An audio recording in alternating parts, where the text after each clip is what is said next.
Friends, welcome to my channel.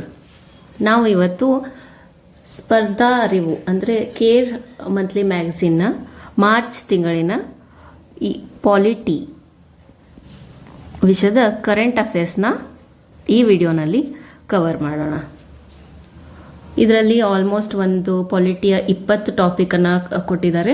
ಅದನ್ನು ಸಂಕ್ಷಿಪ್ತವಾಗಿ ಏನು ಅಂತ ಇದರಲ್ಲಿ ವಿವರಿಸ್ತೀನಿ, ಸೊ ದ್ಯಾಟ್ ನಿಮಗೆ ಈ ಮ್ಯಾಗ್ಝಿನನ್ನು ಓದೋಕ್ಕೆ ಈಸಿ ಆಗುತ್ತೆ. ಬಿಕಾಸ್ ತುಂಬ ಬಲ್ಕಿ ಇರೋದ್ರಿಂದ ಮ್ಯಾಗ್ಝಿನ್ನು ಎಲ್ರಿಗೂ ತುಂಬ ಕಷ್ಟ ಆಗ್ತಿದೆ ಇದನ್ನು ಕಡಿಮೆ ಸಮಯದಲ್ಲಿ ಕವರ್ ಮಾಡೋಕ್ಕೆ.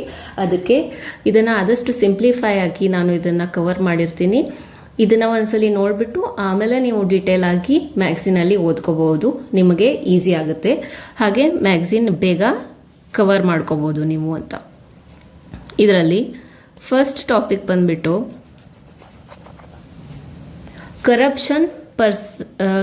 ಕರಪ್ಷನ್ ಪರ್ಸೆಪ್ಷನ್ ಇಂಡೆಕ್ಸ್ ಅಂತ.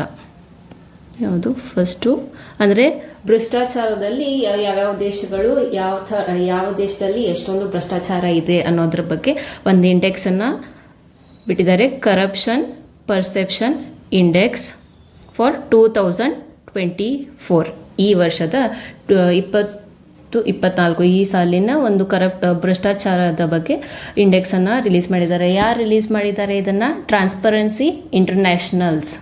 ಇವರು ಇದನ್ನು ಟ್ರಾನ್ಸ್ಪರೆನ್ಸಿ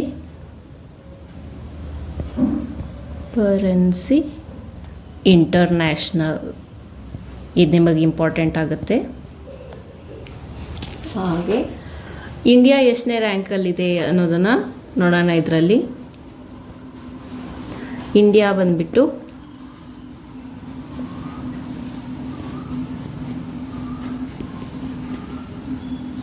96th ರ್ಯಾಂಕಲ್ಲಿದೆ. ಅಂದರೆ ಟೋಟಲ್ ಆಗಿ 180 ದೇಶಗಳನ್ನು ಪರಿಗಣಿಸಿ ಅದರಲ್ಲಿ ಯಾವುದು ಭ್ರಷ್ಟಾಚಾರದಲ್ಲಿ ಜಾಸ್ತಿ ಇದೆ ಕಡಿಮೆ ಇದೆ ಇದನ್ನು ಮಾಡಿ ಇಂಡೆಕ್ಸ್ ಕೊಟ್ಟಿದ್ದಾರೆ. ನಮ್ಮದು 96th ಪೊಸಿಷನಲ್ಲಿದೆ. ಆಫ್ಕೋರ್ಸ್ ನಮಗೆಲ್ಲ ಗೊತ್ತೇ ಇದೆ ಕರಪ್ಷನ್ ಎಷ್ಟಿದೆ ನಮ್ಮ ದೇಶದಲ್ಲಿ ಅಂತ. ಟಾಪಲ್ಲಂತೂ ಇರಲ್ಲ ನಾವು. ಸೊ ಸ್ಕೋರ್ ಎಷ್ಟಿದೆ ಅಂತಂದರೆ ಇಲ್ಲಿ ಓವರ್ ಆಲ್ ಆಗಿ ಸ್ಕೋರು 0 ಇಂದ 100ವರೆಗೂ ಕೊಡ್ತಾರೆ. 0 ಅಂತ ಅಂದರೆ ಜಾಸ್ತಿ ಭ್ರಷ್ಟಾಚಾರ ಇದೆ ಅಂತ ಸ್ಕೋರಲ್ಲಿ, ಆಯಿತಾ. 100 ಸ್ಕೋರ್ ಅಂತ ಅಂದರೆ ಔಟ್ ಆಫ್ ಔಟ್ ಥರ, ಅಂದರೆ ನಾವು ಸೇಮ್ ನಮ್ಮ ಮಾರ್ಕ್ಸ್ ಇರುತ್ತಲ್ಲ ಆ ಥರ. 0 ಅಂದರೆ ಚೆನ್ನಾಗಿ ಪರ್ಫಾರ್ಮ್ ಮಾಡಿಲ್ಲ ಅಂತ, 100 ಅಂತ ಅಂದರೆ ಜಾಸ್ತಿ ಆದಂಗೆ ಚೆನ್ನಾಗಿ ಪರ್ಫಾರ್ಮ್ ಮಾಡಿದ್ದಾರೆ ಅಂತ. ನಮ್ಮ ಸ್ಕೋರ್ ಎಷ್ಟು ಇಂಡಿಯಾದು? ಹಾಗಾದರೆ 38 ನಮ್ಮದು ಸ್ಕೋರು. ಹಾಗಾದರೆ ಗ್ಲೋಬಲ್ ಎವರೇಜ್ ಎಷ್ಟಿದೆ ಅಂತ ಅಂದರೆ 43. ಹಾಗಾದರೆ ಗ್ಲೋಬಲ್ ಎವರೇಜ್ಗಿಂತ ಇಂಡಿಯಾದ ಸ್ಕೋರು ಕಡಿಮೆ ಇದೆ ಅಂತ ನಾವಿಲ್ಲಿ ನೋಡ್ಬೋದು. ಹಾಗಾದರೆ ಪುವರ್ ಪರ್ಫಾರ್ಮೆನ್ಸು ನಮ್ಮದು. ಇನ್ನು ಇಂಡಿಯಾ ಪರ್ಫಾರ್ಮೆನ್ಸೇ ನೋಡಿದ್ರೆ 2022ನಲ್ಲಿ ಆಯಿತಾ ಸ್ಕೋರು 40 ಇತ್ತು. 23ನಲ್ಲಿ 39 ಆಯಿತು. 2024ಅಲ್ಲಿ 38 ಆಯಿತು. ಹಾಗಾದರೆ ನಾವೇನು ನೋಡ್ತೀವಿ? Declining trend.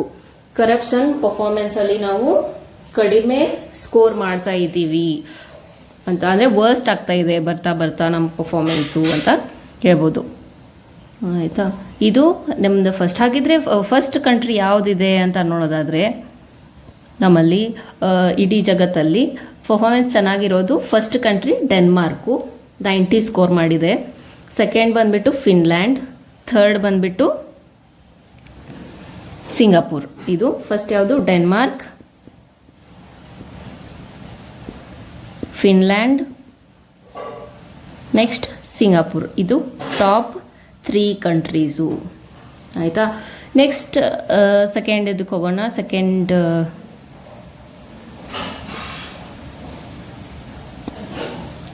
Topic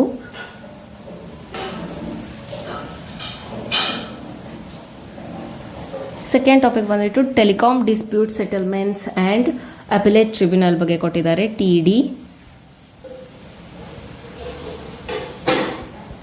D sat ಬಗ್ಗೆ, ಆಯಿತಾ. ಈ ಟಿ ಡಿ ಸ್ಯಾಟ್ ಅಂದರೆ ಈ ಟ್ರಿಬ್ಯುನಲ್ ಏನಿದೆ ಟೆಲಿಕಾಮ್ ಡಿಸ್ಪ್ಯೂಟ್ ಸೆಟಲ್ಮೆಂಟ್ ಟ್ರಿಬ್ಯುನಲ್ಲು, ಈ ಜಿಯೋ, ಏರ್ಟೆಲ್ ಮತ್ತು ವೊಡಾಫೋನ್ಗೆ ಒಂದು 141 crores 141 ಕೋಟಿಯ ಪೆನಾಲ್ಟಿಯನ್ನು ವಿಧಿಸಿತ್ತು. ಒಂದು ಟ್ರಿಬ್ಯುನಲ್ ಅದನ್ನು ಸ್ಟೇ ಮಾಡಿದ್ದಾರೆ, ಅಂದರೆ ಟೆಂಪ್ರರಿಯಾಗಿ ಸಸ್ಪೆಂಡ್ ಮಾಡಿದ್ದಾರೆ, ಅದನ್ನು ಪೆನಾಲ್ಟಿ ಕೊಡಬೇಕಾಗಿಲ್ಲ ಅವರು ಅಂತ. ಆಯಿತಾ, ಇದು ಬಂದುಬಿಟ್ಟು ಇಶ್ಯೂ ಇರೋದು. ಏನಕ್ಕಂದರೆ ಸ್ಪ್ಯಾಮ್ನ ಕಂಟ್ರೋಲ್ ಮಾಡ್ತಿಲ್ಲ, failing to control the spam ಅಂತ ಎಷ್ಟು 141 crore ಒಂದು ಪೆನಾಲ್ಟಿ ಏನಿತ್ತು ಅದನ್ನು ಸ್ಟೇ ತಂದಿದ್ದಾರೆ, ಅಂದರೆ ಟೆಂಪ್ರರಿಲಿ ಸಸ್ಪೆಂಡ್ ಮಾಡಿದ್ದಾರೆ. ಈ TDSAT ಈ ಟ್ರಿಬ್ಯುನಲ್ ಬಗ್ಗೆ ನೋಡೋಣ. 2000 ಎಸ್ಟಾಬ್ಲಿಷ್ ಆಗಿರೋದು ಇದು. 2000 ಎಸ್ಟಾಬ್ಲಿಷ್ ಆಗಿರೋದು. ಯಾವ ಆ್ಯಕ್ಟ್ ಅಂಡರಲ್ಲಿ ಅಂತ ಅಂದರೆ ಟ್ರೈ ಆ್ಯಕ್ಟ್ 1997. ಈ ಟ್ರೈ ಆ್ಯಕ್ಟ್ ಅಂತ ಅಂದರೆ ಕಮೆಂಟ್ ಮಾಡಿ, ಟ್ರೈ ಆ್ಯಕ್ಟ್ ಅಂತ ಅಂದರೆ ಏನು, ಇದರ ಫುಲ್ ಫಾರ್ಮ್ ಯಾರ್ಯಾರು ಗೊತ್ತಿದೆಯಾ ಏನು ಅಂತ. ಆಯಿತಾ, ಈ TDSATನ ಕಂಪೋಸಿಷನ್ ನೋಡೋಣ. ಕಂಪೋಸಿಷನಲ್ಲಿ ಎಷ್ಟು ಅಂತ ಅಂದರೆ ಒಬ್ಬರು ಚೇರ್ಮನ್ ಇರ್ತಾರೆ ಪ್ಲಸ್ 2 ಮೆಂಬರ್ಸ್. ಹಾಗಾದರೆ ಯಾರು ಅಪಾಯಿಂಟ್ ಮಾಡ್ತಾರೆ ಇವರನ್ನು? ಕೇಂದ್ರ ಸರ್ಕಾರ ಅಂದರೆ ಸೆಂಟ್ರಲ್ ಗೌರ್ಮೆಂಟ್ ಅವರು ಅಪಾಯಿಂಟ್ ಮಾಡ್ತಾರೆ ಈ ಟ್ರಿಬ್ಯುನಲ್ಗೆ ಮೆಂಬರ್ಸ್ನ. ಈ ಚೇರ್ಮನ್ ಏನಾಗಿರಬೇಕು? ಸುಪ್ರೀಂ ಕೋರ್ಟ್ ಜಡ್ಜ್ ಆಗಿರಬೇಕು. ಆಯಿತಾ, ಬಂದ್ಬಿಟ್ಟು ಸುಪ್ರೀಂ ಕೋರ್ಟ್ ಜಡ್ಜ್ ಆಗಿರಬೇಕು, ಆರ್ ಚೀಫ್ ಜಸ್ಟಿಸ್ ಆಫ್ ಯಾವುದಾದ್ರೂ ಹೈಕೋರ್ಟಿನ ಚೀಫ್ ಜಸ್ಟಿಸ್ ಆಗಿರಬೇಕು. ಇದು ಕ್ರೈಟೀರಿಯಾ ಚೇರ್ಮನ್ಗೆ. ನೆಕ್ಸ್ಟ್ ಬಂದುಬಿಟ್ಟು ಥರ್ಡ್ ಟಾಪಿಕ್ಕು. ಆಯಿತಾ, ಈ ಥರ್ಡ್ ಟಾಪಿಕ್ಕು ಹಿಕ್ಲಿನ್ ಟೆಸ್ಟ್ ಅಂತ ಅದ್ರ ಬಗ್ಗೆ ಕೊಟ್ಟಿದ್ದಾರೆ. ಈ ಹಿಕ್ಲಿನ್ ಟೆಸ್ಟ್ ಅಂತ ಅಂದರೆ ನಿಮಗೆಲ್ರಿಗೂ ಲೇಟೆಂಟ್ ಶೋದು ಕಾಂಟ್ರವರ್ಸಿ ಗೊತ್ತೇ ಇದೆ, ರಣವೀರ್ ಅಲಾಬಾದಿಯಾ ಅವ್ರದ್ದು, ಅದ್ರ ರಿಲೇಟೆಡ್ ಕೊಟ್ಟಿದ್ದಾರೆ. ಹಿಕ್ಲಿನ್ ಟೆಸ್ಟ್ ಅಂತ ಅಂದರೆ ಏನಪ್ಪ ಅಂದರೆ any part of a work might negatively influence vulnerable people like children if even a small parts the work can be banned. ಅಂದರೆ Hicklin test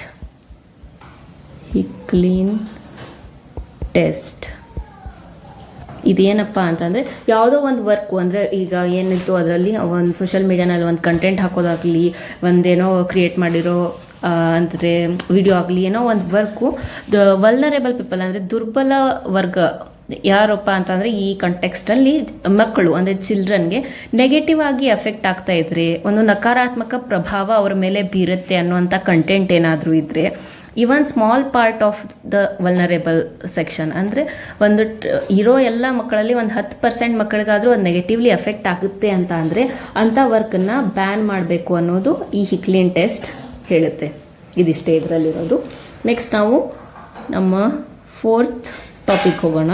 Bombay high court allows termination of 25 week pregnancy. ಆಯಿತಾ, ಈ termination of pregnancy ನಮ್ಮಲ್ಲಿ ಯಾವುದು medical termination of pregnancy act MTP act 1971 ಇದೆ. ಇದರ ಪ್ರಕಾರ ಎಷ್ಟು maximum 24 weeksವರೆಗೂ abortion ಮಾಡೋಕ್ಕೆ ಅಪ್ರೂವಲ್ ಇದೆ. ಮ್ಯಾಕ್ಸಿಮಮ್ ಟರ್ಮಿನೇಷನ್ಗೆ 20 weeksವರೆಗೂ ಇದ್ದು ಅವಾಗ ಟರ್ಮಿನೇಷನ್ ಅಥವಾ ಅಬೋರ್ಷನ್ ಆಗಬೇಕು ಅಂತ ಅಂದರೆ ಒಂದು ಮೆಡಿಕಲ್ ಪ್ರಾಕ್ಟಿಷನರಿಂದ ಅಪ್ರೂವಲ್ ಸಿಗಬೇಕಾಗತ್ತೆ. 20 to 24 weeks ಇದೆ ಅಂತ ಅಂದರೆ ಆವಾಗ 2 ಮೆಡಿಕಲ್ ಪ್ರಾಕ್ಟಿಷನರ್ಸ್ ಅಂದರೆ 2 ಡಾಕ್ಟರ್ಗಳ ಅಪ್ರೂವಲ್ನೊಂದಿಗೆ ಏನು ಮಾಡ್ಬೋದಾಗುತ್ತೆ? ಅಬೋರ್ಷನ್ ಮಾಡ್ಬೋದಾಗಿರುತ್ತೆ. 24 weeks ಮೀರಿ ಆಗಿದ್ರೆ ಮೆಡಿಕಲ್ ಬೋರ್ಡು ಅಪ್ರೂವಲ್ ಕೊಡಬೇಕಾಗುತ್ತೆ. ಮೆಡಿಕಲ್ ಬೋರ್ಡ್ ಈ 24+ weeks ಇರುತ್ತಲ್ಲ, ಅದು ಅತ್ಯಂತ ಕಡಿಮೆ ಒಂದು ಏನು ಪರ್ಟಿಕ್ಯುಲರ್ ಆಗಿ ಇವಾಗ ನೋಡಿ ಫಿಟಲ್ ಅಬ್ನಾರ್ಮಾಲಿಟೀಸ್ ಏನಾದರೂ ಇದ್ದರೆ ಶಿಶುವಿನಲ್ಲಿ ಅಥವಾ ತಾಯಿಯ ಜೀವಕ್ಕೆ ಏನಾದರೂ ಅದರಿಂದ ಧಕ್ಕೆ ಇದ್ದರೆ ಆ ಥರ ಒಂದು ಕಂಡೀಷನಲ್ಲಿ ತುಂಬ ರಿಸ್ಕಿ ಇದ್ದರೆ ಮಾತ್ರ ಈ ಟರ್ಮಿನೇಷನ್ಗೆ ಒಪ್ಪಿಗೆನ ನೀಡ್ತಾರೆ. ಇದಕ್ಕೆ ಮೆಡಿಕಲ್ ಬೋರ್ಡ್ದು ಅಪ್ರೂವಲ್ ಬೇಕಾಗುತ್ತೆ. ಆಯಿತಾ, ನೆಕ್ಸ್ಟ್ ಬಂದುಬಿಟ್ಟು ಇದೆಷ್ಟು 5th ಟಾಪಿಕ್ಗೆ ಹೋಗೋಣ. 5th ಟಾಪಿಕ್ಕು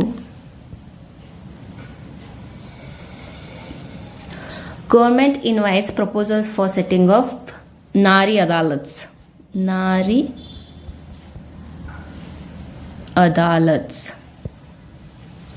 ಅಂದರೆ ಇದೊಂಥರ ಏನು ಗೊತ್ತಾ, ಮಹಿಳೆಯರಿಗೋಸ್ಕರ ಇರುವಂಥ ಕೋರ್ಟ್ ಅಂತ ಹೇಳ್ಬೋದು ಇವುಗಳನ್ನು. ನಾರಿ ಅದಾಲತ್ ಅಂತಂದರೆ ಮಹಿಳೆಯರ ಕೋರ್ಟ್ ಥರ, ವುಮೆನ್ಸ್ ಕೋರ್ಟ್ ಆಯಿತಾ. ಇದು ministry of women and child development ಅವರು ಇದಕ್ಕೆ ಈ ನಿರ್ಣಯಕ್ಕೆ ಬಂದಿದ್ದಾರೆ. ಈ ನಾರಿ ಅದಾಲತ್ ಇದು ಮೊದಲಿಗೆ ಇನಿಷಿಯಲಿ 2023ನಲ್ಲಿ 50 ಗ್ರಾಮ ಪಂಚಾಯತ್ಗಳಲ್ಲಿ ಎಲ್ಲಿ ಅಸ್ಸಾಂ ಮತ್ತು ಜಮ್ಮು ಆ್ಯಂಡ್ ಕಾಶ್ಮೀರಲ್ಲಿ ಇದನ್ನು ಫಸ್ಟು ಜಾರಿಗೆ ತರಲಾಯಿತು. ಇವಾಗ ಇದನ್ನು ಎಕ್ಸ್ಟೆಂಡ್ ಮಾಡ್ತಿದ್ದಾರೆ ಮಿಕ್ಕಿರೋ ರಾಜ್ಯಗಳಿಗೂ ಅಥವಾ ಮಿಕ್ಕಿದ ಸ್ಟೇಟ್ಸ್ಗೂ ಎಕ್ಸ್ಟೆಂಡ್ ಮಾಡ್ತಿದ್ದಾರೆ ಇದನ್ನು. ಈ ನಾರಿ ಅದಾಲತ್ ಕಂಪೋಸಿಷನ್ ಬಗ್ಗೆ ನೋಡೋದಾದರೆ 7ರಿಂದ 11 ಮೆಂಬರ್ಸ್ ಇರ್ತಾರೆ ಇದರಲ್ಲಿ ಆಯಿತಾ. ಇವರನ್ನು ನ್ಯಾಯ ಸಖಿ ಅಂತ ಕರೀತಾರೆ, ನ್ಯಾಯ ಸಖಿ. ಈ 7 to 11 ಮೆಂಬರ್ಸಲ್ಲಿ ಅರ್ಧದಷ್ಟು ಜನ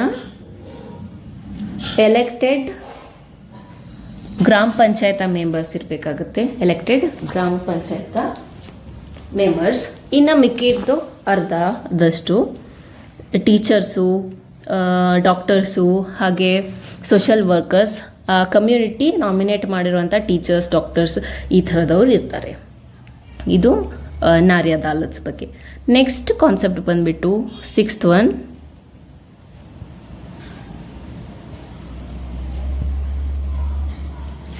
one, ಯಾವುದಪ್ಪ ಅಂತಂದರೆ ರೂಟ್ಯಾಗ್ ಸ್ಮಾರ್ಟ್ ವಿಲೇಜ್ ಸೆಂಟರ್ ಅಂತ. ಇದನ್ನು ಎಲ್ಲಿ ಹರಿಯಾಣನಲ್ಲಿ ಲಾಂಚ್ ಮಾಡಲಾಗಿದೆ, ಹರಿಯಾಣನಲ್ಲಿ ಪ್ರಾರಂಭಿಸಿದ್ದಾರೆ, ಲಾಂಚ್ ಮಾಡಿದ್ದಾರೆ ಇದನ್ನು. ರೂಟ್ಯಾಗ್ ಸ್ಮಾರ್ಟ್ ವಿಲೇಜ್ ಸೆಂಟರ್ ಅಂತ ಎಲ್ಲಿ ಮಂದೋರಾ ವಿಲೇಜಲ್ಲಿ, ಹರಿಯಾಣದ ಮಂದೋರಾ ವಿಲೇಜಲ್ಲಿ ಲಾಂಚ್ ಮಾಡಿದ್ದಾರೆ. ಇದೊಂಥರ ಟೆಕ್ನಾಲಜಿಕಲ್ ಅಡ್ವಾನ್ಸ್ಮೆಂಟನ್ನು ಗ್ರಾಮೀಣ ಭಾಗಕ್ಕೆ ತಲುಪಿಸೋದು ಅಂತ ಹೇಳ್ಬೋದು. ಇದರಲ್ಲಿ ಏನಾಗುತ್ತೆ ಅಂತಂದರೆ ರೂಟ್ಯಾಗ್ ಅಂತಂದರೆ ರೂರಲ್ ಟೆಕ್ನಾಲಜಿ ಆ್ಯಕ್ಷನ್ ಗ್ರೂಪ್ ಇದು ಆಯಿತಾ. ಫಾರ್ಮರ್ಸ್ ಇದರಲ್ಲಿ ಫಾರ್ ಎಕ್ಸಾಂಪಲ್ ಫಾರ್ಮರ್ಸ್ ಮತ್ತು ಆರ್ಟಿಸನ್ಸ್ ಮತ್ತು ರೂರಲ್ ಆಂಟ್ರಪ್ರನರ್ಸ್ಗೆ ಟೆಕ್ನಾಲಜಿಕಲ್ ಸೊಲ್ಯೂಷನನ್ನು ಕೊಡ್ತಾರೆ ಇದರಲ್ಲಿ. ಯಾವ ಥರ ಅಂದರೆ ಎಕ್ಸಾಂಪಲ್ ರೈತರಿಗೆ, ಈಗ ಫಾರ್ಮರ್ಸ್ಗೆ ಸೆಟಲೈಟ್ ಡೇಟಾನ ಕೊಡೋದು, ವಾಟರ್ ಮಾನಿಟರಿಂಗ್ ಕಿಟ್ ಕೊಡೋದು, ಮತ್ತು ಸೋಲಾರ್ ಪವರ್ ಈ ಥರನ ಕೊಟ್ಟು ಬೆಳೆ ಬೆಳೆಯೋಕ್ಕೆ ಸಹಾಯ ಆಗೋ ಥರ ಟೆಕ್ನಾಲಜಿಯನ್ನು ಒದಗಿಸೋದು ಇದರ ಭಾಗ ರೂಟ್ಯಾಗ್. ಇಷ್ಟೇ. ಇದನ್ನು next 7th topic, devolution of panchayats. Devolution of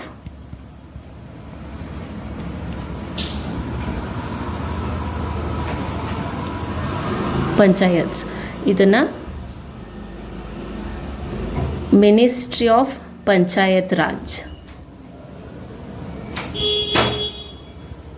ಅಂದರೆ ಪಂಚಾಯತ್ ರಾಜ್ ಸಚಿವಾಲಯ ಇದರ ಒಂದು ರಿಪೋರ್ಟನ್ನು ರಿಲೀಸ್ ಮಾಡಿದೆ. ಏನಂತ, status of devolution to panchayats in states. ಈ ರಿಪೋರ್ಟ್ನ ಬಿಡುಗಡೆ ಮಾಡಿದ್ದಾರೆ ಮಿನಿಸ್ಟ್ರಿ ಆಫ್ ಪಂಚಾಯತ್ ಅವರು. ಇದರಲ್ಲಿ ಡಿವಲ್ಯೂಷನ್ ಆಫ್ ಪಂಚಾಯತ್ಸ್ ಅಂತ ಅಂದರೆ ಯಾವ್ಯಾವ ರಾಜ್ಯಗಳಲ್ಲಿ ಸ್ಟೇಟ್ಸ್ ಬಗ್ಗೆ ರಿಪೋರ್ಟ್ ಕೊಟ್ಟಿದ್ದಾರಲ್ಲ, ರಾಜ್ಯಗಳು ಅಂದರೆ ಫಾರ್ ಎಕ್ಸಾಂಪಲ್ ಕರ್ನಾಟಕ, ರಾಜಸ್ಥಾನ್ ಈ ಥರ ಪಂಚಾಯತ್ಗಳಿಗೆ ಈ ರೂರಲ್ ಲೆವೆಲ್ನ ಏನು ಪಂಚಾಯತ್ಗಳಿರುತ್ತಲ್ಲ ಅದಕ್ಕೆ ಎಷ್ಟು ಪ್ರಮಾಣದಲ್ಲಿ ಆಡಳಿತ ಮಾಡೋಕ್ಕೆ ಒಂದು ಪವರನ್ನು ಕೊಟ್ಟಿದೆ, ಫೈನಾನ್ಸಸನ್ನು ಕೊಡ್ತಾ ಇದೆ, ಎಷ್ಟು ಶೇರನ್ನು ಅದಕ್ಕೆ ಕೊಡ್ತಾ ಇದೆ, ಅಂದರೆ ಅದಕ್ಕೆ ಬೇಕಾದ ಪವರ್, ಫಂಕ್ಷನ್ ಏನದು ಕಾರ್ಯ ನಿರ್ವಹಿಸಬೇಕಲ್ಲ ಅದಕ್ಕೆ ಬೇಕಾಗಿರುವಂಥ ಪವರು, ಫೈನಾನ್ಸು ಅದನ್ನು ಎಷ್ಟು ಕೊಡ್ತಾ ಇದೆ ಅನ್ನೋದನ್ನು ಆಧಾರದ ಮೇಲೆ ಈ ಡೆವಲ್ಯೂಷನ್ ಆಫ್ ಪಂಚಾಯತ್ಸ್ ಅನ್ನೋದನ್ನು ರಿಪೋರ್ಟ್ ರಿಲೀಸ್ ಮಾಡಿದ್ದಾರೆ. ಇದರಲ್ಲಿ ಕರ್ನಾಟಕ ಡೆವಲ್ಯೂಷನ್ ರ್ಯಾಂಕಿಂಗಲ್ಲಿ ಟಾಪಲ್ಲಿದೆ. ಕರ್ನಾಟಕ ಫಸ್ಟ್ ಪ್ಲೇಸಲ್ಲಿದೆ. ಇನ್ನು ಫಾಲೋವಿಂಗ್ ಕೇರಳ ಸೆಕೆಂಡ್, ನೆಕ್ಸ್ಟ್ ಥರ್ಡಲ್ಲಿ ತಮಿಳುನಾಡು. ಕೇರಳನ ಇದರಲ್ಲಾದರೂ ಹಿಂದಿಕ್ಕಿದ್ದೀವಿ ನಾವು ಡೆವಲ್ಯೂಷನ್ ಆಫ್ ಪಂಚಾಯತ್ಸಲ್ಲಿ. ಇದನ್ನು ಸೊ ಇದರ ಸ್ಟೇಟ್ಸ್, ಯೂನಿಯನ್ ಟೆರಿಟರೀಸ್ ಯಾವ್ಯಾವ ಕವರ್ ಆಗಿದೆ ಈ ರಿಪೋರ್ಟಲ್ಲಿ ಅಂತ ಅಂದರೆ ಎಲ್ಲ ಸ್ಟೇಟ್ಸು, ಯೂನಿಯನ್ ಟೆರಿಟರೀಸು ಕವರ್ ಆಗಿದೆ. ಎಕ್ಸೆಪ್ಟ್ ಯಾವುದು ಅಂತ ಅಂದರೆ ನೀವು ಈ ಥರ ನೆನ್ಪಿಟ್ಕೋಬೋದು, ಮೇಘ ಎಕ್ಸೆಪ್ಷನ್, ಮೇಘ ನಾಗ ರಾಮ ಅಂತ ನೆನ್ಪಿಟ್ಕೋಬೋದು. ಮೇಘಾಲಯ, ನಾಗಾಲ್ಯಾಂಡ್ ಮತ್ತು ಮಿಜೋರಾಂ ಇಲ್ಲಿ ಯಾವುದೇ ರೀತಿಯ ಒಂದು ಪಂಚಾಯತಿಗಳಿಲ್ಲ. ಅಂದರೆ 73rd ಅಮೆಂಡ್ಮೆಂಟ್ ಏನಿದೆ ಅಲ್ಲಿ ಅಪ್ಲಿಕೇಬಲ್ ಆಗಲ್ಲ. ಹಾಗೆ national capital territory of Delhi ಅಂದರೆ ಡೆಲ್ಲಿನಲ್ಲೂ ಪಂಚಾಯತಿಗಳನ್ನ ಸಸ್ಪೆಂಡ್ ಮಾಡಲಾಗಿದೆ 1990ಇಂದ. ಯೂನಿಯನ್ ಟೆರಿಟರಿ ಅಂದರೆ ಚಂಡೀಗಢ ಈ ಕೇಂದ್ರಾಡಳಿತ ಪ್ರದೇಶ, ಈ ಒಂದು ಸ್ಟೇಟ್ಸಲ್ಲಿ ಯಾವುದೇ ಪಂಚಾಯತಿಗಳು ಇಲ್ಲ. ಹಾಗಾಗಿ ಈ ರಿಪೋರ್ಟ್ ಅಂಟ್ರಲ್ಲಿ ಇವು ಕವರ್ ಆಗಿಲ್ಲ. 73ನೇ ತಿದ್ದುಪಡಿ ನಿಮಗೆಲ್ಲ ಗೊತ್ತೇ ಇದೆ. 73rd ಕಾನ್ಸ್ಟಿಟ್ಯೂಷನಲ್ ಅಮೆಂಡ್ಮೆಂಟ್ ಯಾವುದು ಪಂಚಾಯತಿ ರಾಜ್ ಇನ್ಸ್ಟಿಟ್ಯೂಟ್ ಬಗ್ಗೆ. ಇದು ಪಾರ್ಟ್ 9 ಬರುತ್ತೆ, ಗೊತ್ತು. 11th schedule. ಹಾಗೆ 74th ಅಮೆಂಡ್ಮೆಂಟ್ ಆ್ಯಕ್ಟು ಇದು ಜಸ್ಟ್ ನಿಮಗೆ ಇದು ಬೇಸಿಕ್ಕು, ಆದರೆ ಸುಮ್ಮನೆ ನಿಮಗೆ ಗೊತ್ತಿರಲಿ ಅಂತ ಇನ್ನೊಂದು ಸರ್ತಿ ಹೇಳ್ತಾ ಇದ್ದೀನಿ. 74ನೇ ತಿದ್ದುಪಡಿ ಅರ್ಬನ್ ಲೋಕಲ್ ಬಾಡೀಸ್ ಬರುತ್ತೆ, ಅಂದರೆ ಮುನ್ಸಿಪಾಲಿಟೀಸು. ಇದ್ರ ಪಾರ್ಟ್ 9A ಹಾಗೆ 12th ಶೆಡ್ಯೂಲಲ್ಲಿ ಇದು ಬರುತ್ತೆ. ಸೊ ಇಲ್ಲಿ 8th ಟಾಪಿಕ್ಕು ಬಂದ್ಬಿಟ್ಟು ನ್ಯಾಷನಲ್ ಕಮಿಷನ್ ಫಾರ್ ಸಫಾಯಿ ಕರ್ಮಚಾರೀಸ್. ನ್ಯಾಷನಲ್ ಕಮಿಷನ್ ಫಾರ್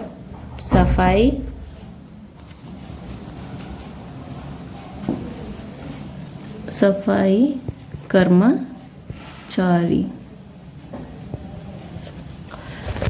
ಈ ಕಮಿಷನ್ನ 2028ವರೆಗೂ ಅಂದರೆ ಮಾರ್ಚ್ 31st 2028ವರೆಗೂ ಎಕ್ಸ್ಟೆಂಡ್ ಮಾಡಬೇಕು ಅನ್ನೋ ಪ್ಲ್ಯಾನಲ್ಲಿ ಕ್ಯಾಬಿನೆಟ್ ಅವರು ಎಕ್ಸ್ಟೆಂಡ್ ಮಾಡಿದ್ದಾರೆ. ಪ್ಲ್ಯಾನಲ್ಲಿ ಎಲ್ಲ ಎಕ್ಸ್ಟೆಂಡ್ ಮಾಡಿದ್ದಾರೆ ಟೆನ್ಯೂರ್ನ. ಇದು ಎಸ್ಟಾಬ್ಲಿಷ್ ಆಗಿರೋದು ನ್ಯಾಷನಲ್ ಕಮಿಷನ್ ಫಾರ್ ಸಫಾಯಿ ಕರ್ಮಚಾರಿ ಯಾವಾಗ ಎಸ್ಟಾಬ್ಲಿಷ್ ಆಗಿತ್ತು? 1994 ಎಸ್ಟಾಬ್ಲಿಷ್ ಆಗಿದೆ. ಇದು ಯಾವ ಸಚಿವಾಲಯದ ಅಂಡರಲ್ಲಿ ಬರುತ್ತೆ ಅಂತಂದರೆ ಮಿನಿಸ್ಟ್ರಿ ಆಫ್ ಸೋಷಿಯಲ್ ಜಸ್ಟಿಸ್.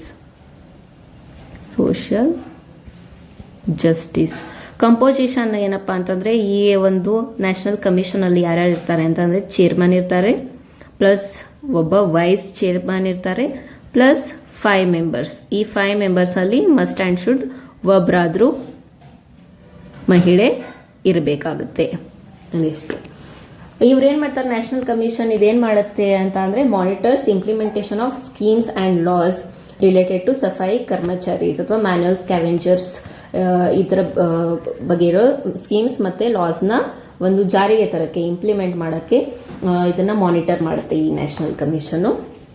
ಹೇಗೆ ರೋಬೋಟಿಕ್ಸ್ ಮ್ಯಾನ್ಯುಯಲ್ ಸ್ಕ್ಯಾವೆಂಜಿಂಗನ್ನು ಏನು ಹೋಗಲಾಡಿಸೋಕ್ಕೆ ಯಾವುದು ಬಂದಿಕೂಟ್ ರೋಬೋಟ್ ಅನ್ನೋದನ್ನು ಗೊತ್ತು, ಕೇಳಾನಲ್ಲಿ ಡೆವಲಪ್ ಮಾಡಿದ್ದಾರೆ. ಬಂದಿಕೂಟ್ ರೋಬೋಟ್, ಜೀನೋ ರೋಬೋಟಿಕ್ಸ್ ಒಂದು ಬಂದಿಕೂಟು, ಇನ್ನೊಂದು ಹೋಮೋಸೆಪ್ ಅಟಮ್ ಅಂತ. ಹೋಮೋಸೆಪ್ ಅಟಮ್ ಇದನ್ನು ಸೋಲಿನಾಸ್ ಅನ್ನೋ ಸ್ಟಾರ್ಟಪ್ ಅವರು